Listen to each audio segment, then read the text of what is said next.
बोले शंकर भगवान की जय, भगवती मैया की जय, गणेश भगवान की जय।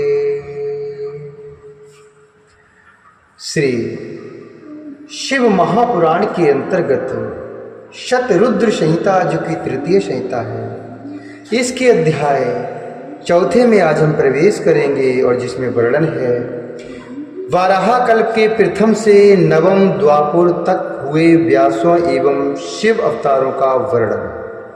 वाराह कल्प के प्रथम से नवम द्वापर तक हुए व्यासों एवं शिव अवतारों का वर्णन। नंदीश्वर बोले, हे सनत कुमार, हे सर्वज्ञ। शणति कुमार सर्वज्ञ चरितम शांकरम मुदा, रुद्रेण कथितम प्रीत्या ब्रह्मणे सुखदम सदा, ब्रह्मणे सुखदम सदा।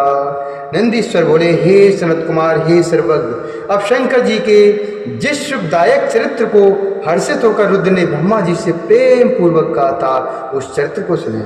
शिव जी बोले, हे ब्रह्मन, सप्तमे चैवुवाराहे कल्पे मनवन्तराविधे, कल्पेश्वरोऽथ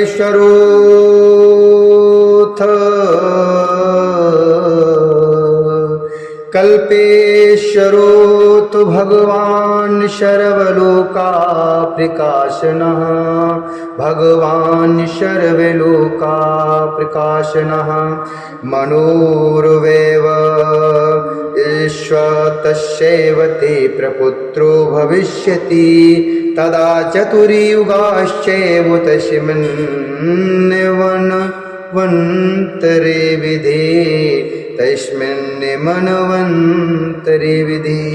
शिव जी बोले, हे ब्रह्मन, बरहा कल्प के 7वें मनवंतर में संपूर्ण लोगों को प्रकाशित करने वाले भगवान कल्पेश्वर, जो तुम्हारे प्रपौत्र हैं, वे वैवस्वत मनु के पुत्र होंगे। हे विधे, हे ब्रह्मन, उस समय लोगों के कल्याण के निमित्त तथा ब्राह्मणों के हित के लिए मैं प्रत्येक द्वापर युग के अंत में अवतार ग्रहण करूंगा। इस प्रकार क्रमशः युगों के प्रवृत्त होने पर प्रथम युग में चतुर्युगी के प्रथम द्वापर में जब स्वयं प्रभु नामक व्यास होंगे, तब मैं ब्राह्मणों के लिए अर्थात ब्राह्मणों के हित के लिए उस कली के अंत में पार्वती सहित श्वेत नामक महामुनि के रूप में अवतार लूंगा। हे विदे, उस समय पर्वतों में श्रेष्ठ रमणीय हिमालय के छागल नामक शिखर पर शिखा से युक्त श्वेताश्व और श्वेत लोहित नामक मेरे 4 शिष्य होंगे। वे चारों ध्यान योग के प्रभाव से मेरे लोक को जाएंगे। तब वहाँ मुझ अविनाशी को तत्व पूर्वक जानकर वे मेरे भक्त होंगे और जन्म मृत्यु जरा से रहित तथा परम ब्रह्म में समाधि लगाने वाले होंगे। हे पितामह, हे वत्स, ध्यान के बिना मनुष्य मुझे दान धर्मादि कर्म के हेतुभूत साधनों से देखने में समर्थ है।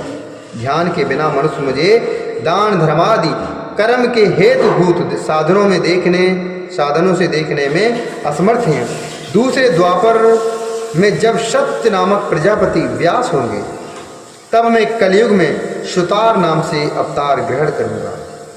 उस युग में भी दुंदुभि, शतरूप, ऋषिक तथा केतुमान नामक वेदज्ञ ब्राह्मण मेरे शिष्य होंगे।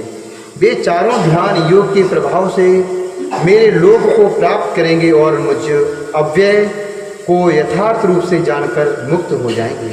तीसरे द्वापर युग के अंत में जब भार्गव नामक व्यास होंगे, तब मैं दमन नाम से अवतार ग्रहण करूंगा। उस समय भी विशेष विपाप और पाप नाशन नामक मेरे 4 पुत्र अर्थात शिष्य होंगे।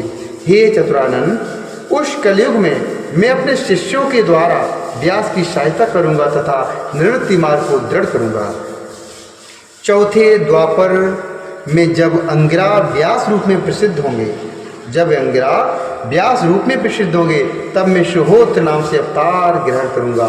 उस समय भी महात्मा योग साधक मेरे 4 पुत्र अर्थात शिष्य होंगे। हे ब्राह्मण, मैं उनके नाम बता रहा हूँ। सुमुख, दुर्मुख, दुर्दम और द्रुतिक्रम।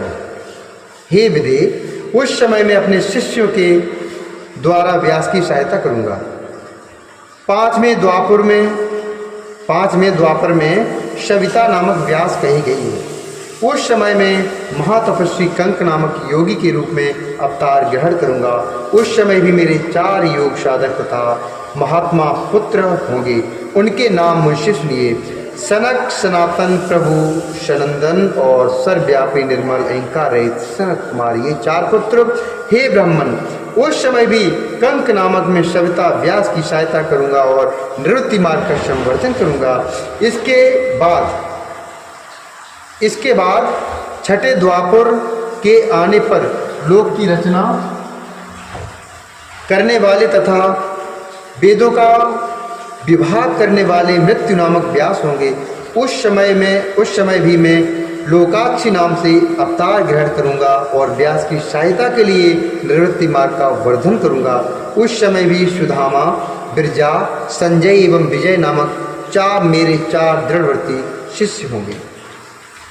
हे विदे, 7वें द्वापर के आने पर जब शतक्रतु नामक व्यास होंगे, उस समय भी मैं विभु जैगीषव्य नाम से अवतरित होऊंगा और महायोग विच्छर होकर काशी की गुफा में दिव्य स्थान में कुशोक के आसन पर बैठकर योग मार्ग को दृढ़ करूंगा तथा शतक्रतु व्यास की सहायता करूंगा। एवं हे विधे, संसार के भय से भक्तों का उद्धार करूंगा।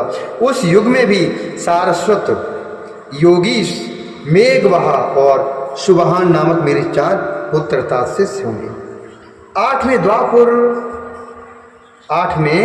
द्वापर युग के आने पर वेदों का विभाग करने वाले मुनि श्रेष्ठ वशिष्ठ वेद व्यास होंगे। हे योग जानने वालों में श्रेष्ठ, उस समय में दधिवाहन नाम से अवतार ग्रहण करूंगा और व्यास की सहायता करूंगा। उस समय कपिल, आसुर, पंचसिक और शाल्वल नामक मेरे 4 पुत्र होंगे जो मेरे ही समान योगी होंगे। हे विधे, 9वें द्वापर युग के आने पर उसमें सारस्वत नामक मुनि श्रेष्ठ व्यास होंगे। उस समय वे व्यास जी निवृत्ति मार्ग को बढ़ाने का विचार करेंगे। तब मैं ऋषभ नाम से विख्यात होकर अवतार लूंगा। उस समय पराशर, गर्ग, भार्गव एवं गिरिश नामक मेरे परम योगी ये शिष्य होंगे। हे प्रजापते, मैं उनके साथ योग मार्ग को दृढ़ करूंगा और हे सन्मुने, मैं वेद व्यास की सहायता करूंगा। उस समय हे विदे दयालु, मैं अपने उस रूप से बहुत से दुखित भक्तों का और स्वयं आपका भी उद्धार करूंगा। हे विधे, मेरा वह ऋषभ नामक अवतार योग मार्ग का प्रवर्तक सारस्वत व्यास के मन को संतुष्ट करने वाला तथा अनेक प्रकार की लीला करने वाला होगा। मेरे उस अवतार ने भद्रायु नामक राजकुमार को, जो विष के दोष से मर गया था एवं जिसके पिता ने त्याग दिया था, पुनः जीवित कर दिया था। उस राजकुमार के 16 वर्ष का होने पर मेरे अंश से उत्पन्न ऋषभ पुनः सहसा उसके घर गए। हे प्रजापति, उस समय राजकुमार ने कृपा निधि तथा अति सुंदर उन ऋषभ जी का आदर पूर्वक पूजन किया और ऋषभ जी ने उसे उस समय राजयोग से युक्त धर्मोपदेश दिया। तदंतर उन्होंने प्रसन्नचित होकर दिव्य कवच, संग तथा प्रकाशमान खड्ग प्रदान किया जो शत्रुओं के विनाश में समर्थ था। तदंतर दीन वत्सल उन महात्मा ऋषभ जी ने उसके अंगों में भस्म लगाकर कृपा पूर्वक 12,000 हाथियों का बल भी उसे प्रदान किया। इस प्रकार माता सहित भद्रायु को भली बात आश्वस्त करके तथा उन दोनों से पूजित होकर स्वेच्छागामी प्रभु ऋषभ चले गए। हे विदे, राशि भद्रायु भी अपने शत्रुओं को जीतकर कीर्तमालिनी से विवाह कर धर्मानुसार राज करने लगे। मैंने इस प्रकार के प्रभाव वाले सज्जनों को गति प्रदान करने वाले तथा दीन दुखियों के बंध रूप मूल शंकर के 9वें ऋषभ अवतार का वर्णन आपसे किया। ऋषभ का चरित्र परम पवित्र, महान, स्वर्ग देने वाला, यश तथा कीर्ति देने वाला और आयु को बढ़ाने वाला है। इसे यत्न पूर्वक सुनना चाहिए। इत श्री शिव महापुराणे तृतीयाम शतरुद्र संहिताया मृष व चरित्रवर्णनम नाम चतुर्थोध्याय।